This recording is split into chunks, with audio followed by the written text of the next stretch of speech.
There is elections going on at the moment, local elections, and politicians are touring up and down Britain telling us why we should be voting for them.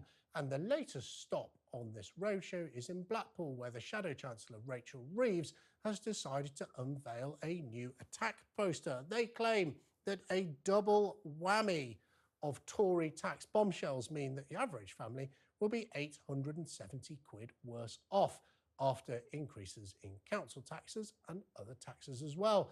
Now, joining me now to get to the bottom of these complicated tax issues is Elliot Keck, Head of Campaigns at the TaxPayers Alliance. Elliot, thank you so much for coming here on TalkTV. First of all, let me start.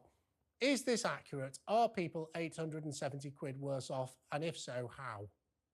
Well, thanks for having me on, Jake. Listen, I think we should be clear about what this is. This is a partisan attack ad from the Labour Party, but while you should take it with a pinch of salt, it does contain far more than just a grain of truth. We know from our own research that 4.5 million more people are paying income tax compared to when thresholds were frozen. And it does mean that particularly for those on the lowest incomes, those on a living wage, actually, even when you take into account the national insurance cuts, as a result of those threshold freezes, they're actually about £500 a year worse off. So listen, there is some exaggeration, there is some fiddling with the statistics, but there's no doubt that under the Conservatives over the last few years, taxpayers have been worse off.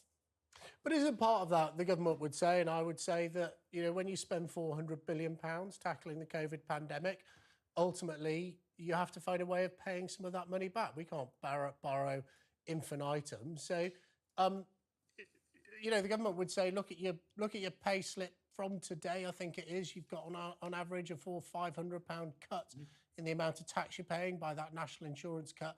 Is this real, or is this sort of slightly disingenuous politics we're seeing from the Labour Party?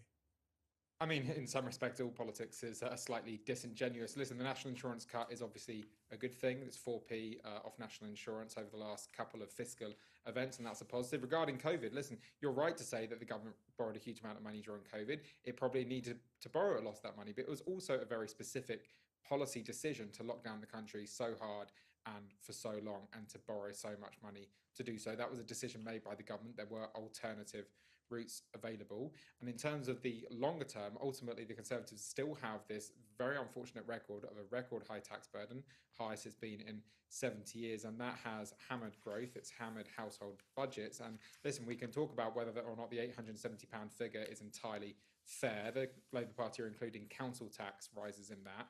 I think the Labour Party are very, very clear in their record of local government that they're very happy to raise council tax. But nevertheless, as I said, it contains far more than a grain of truth.